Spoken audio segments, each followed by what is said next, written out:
Okay, this is part 18 of why what Senator Mitch McConnell said is wrong. He says we don't have a taxing problem.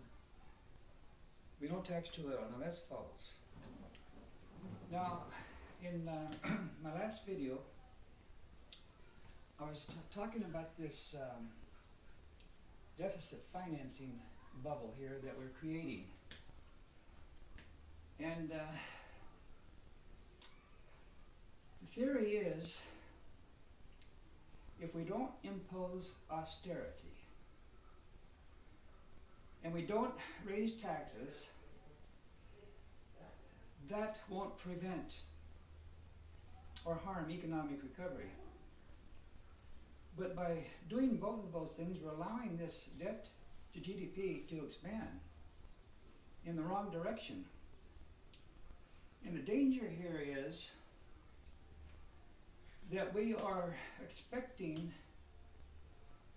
robust economic growth in the future to pay for this debt. And that's a dangerous assumption, because we have fierce competition ahead of us with foreign countries. They all want to raise their standard of living and create jobs for their population. I think it would be better now to make certain targeted tax increases to raise revenue. It can be done without hurting the economy, and there are some expenses that can be eliminated. But I have two charts here that I haven't yet explained, and I'll do that right now. I'm not going to do this one today, I don't think, but I'm going to pick up over here with this one. It doesn't relate to this time period here. There's just a space here to paste it. It's OECD countries, their taxes as a percentage of GDP. Now this is for the year 2010, so now Obama is president. So at least that period there. Now the reason I'm going here is that Mitch McConnell says we don't tax too little. That's not true compared to other countries. Now, OECD countries are countries that the United States trades with and competes with. There are 36 countries here.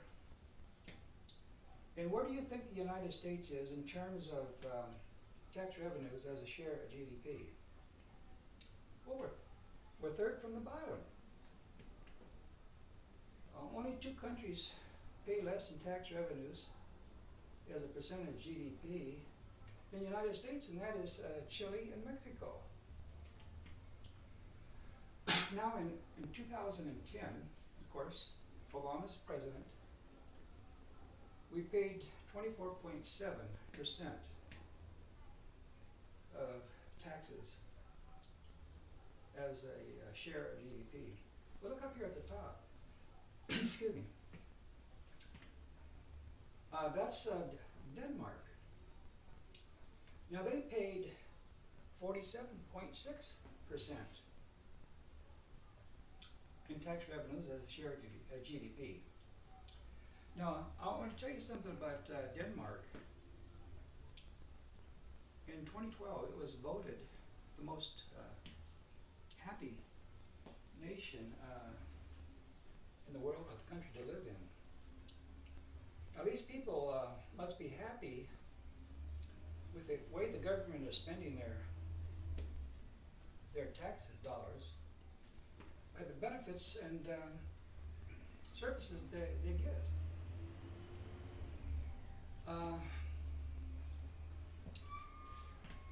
Look,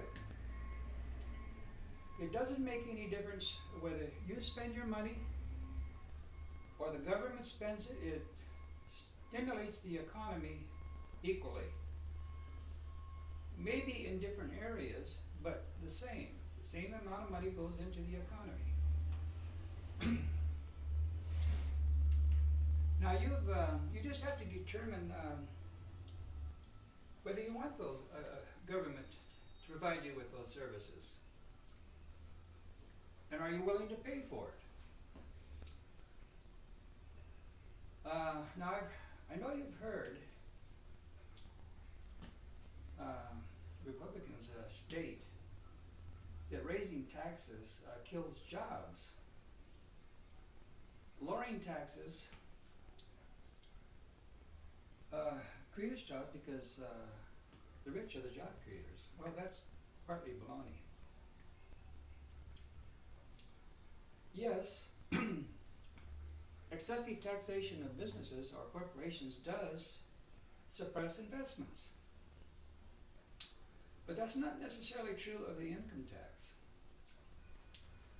Now,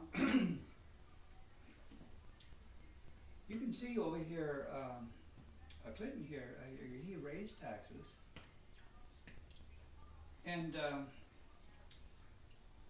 created 22 million jobs in 8 years. George Bush over here lowered taxes and only created 3 million jobs in 8 years.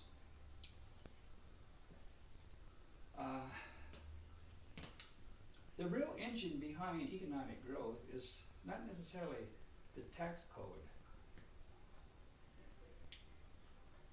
It is,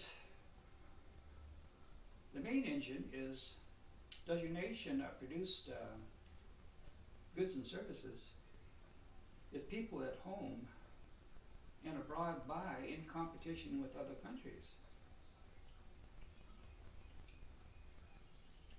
Now, I wanted to check if that was true. High taxes kills jobs. So I checked the unemployment rate here for Denmark.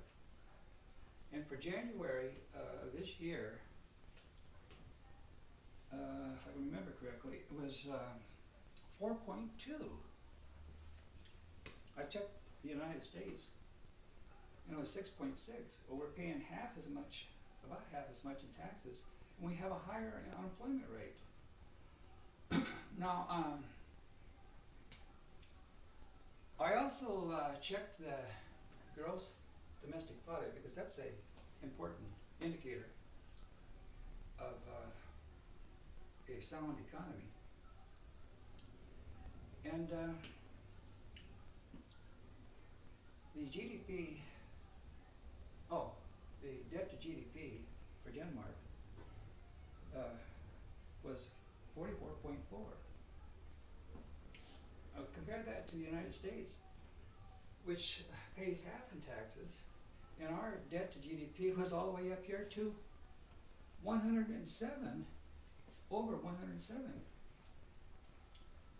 That means they're paying for their benefits and services that we're not. So that's why we have this high debt ratio.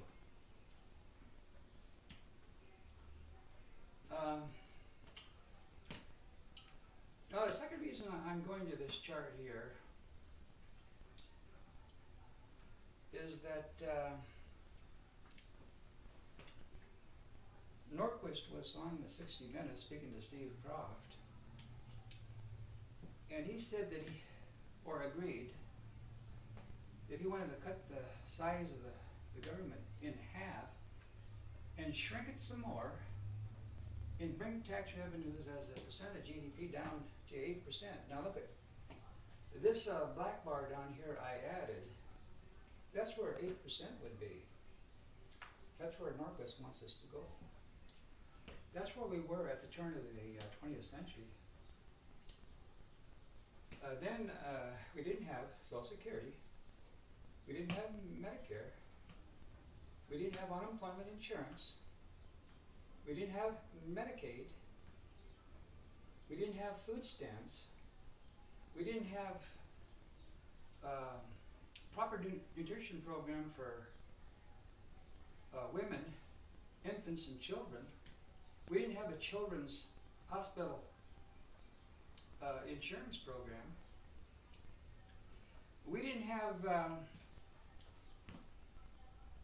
temporary assistance for needy families. Now, is that where the majority of Americans want us to go? Eliminate those programs? You know what? That would make these people with these high incomes very happy. They wouldn't have to fund these programs. Now, anybody that supports Norquist feels that way. They like these big profits and incomes that America provides. They shun the social responsibilities. Now, Norquist was born rich, and he's never needed these programs, never been homeless, never been hungry, never been unemployed, never been sick and unable to afford a doctor. Now, on 60 Minutes, he said,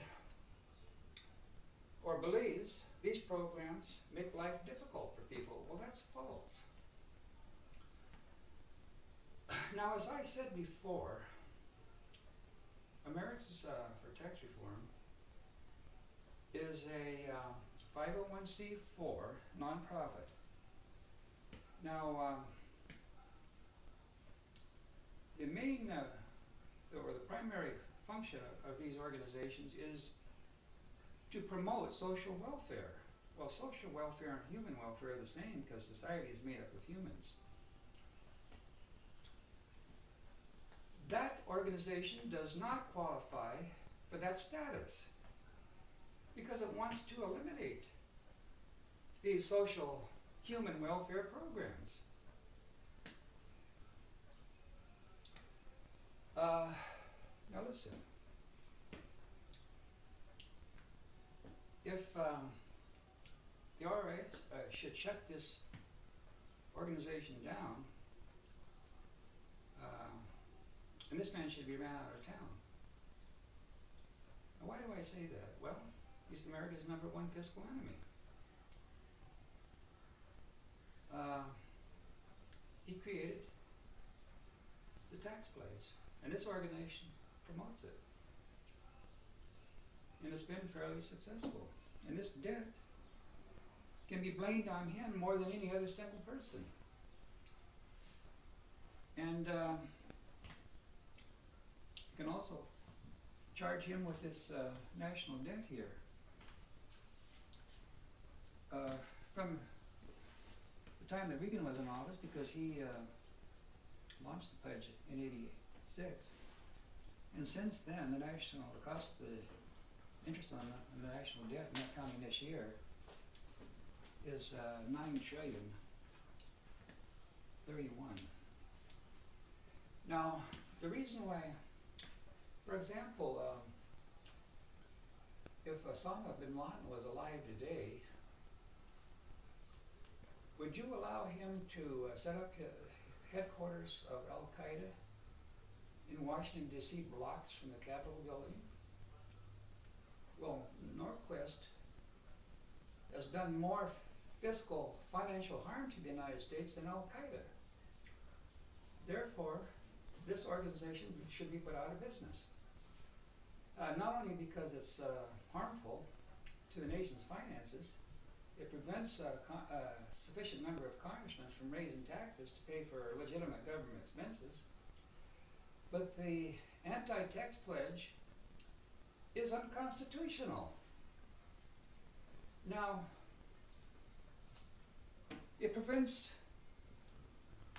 congressmen from paying for government expenses.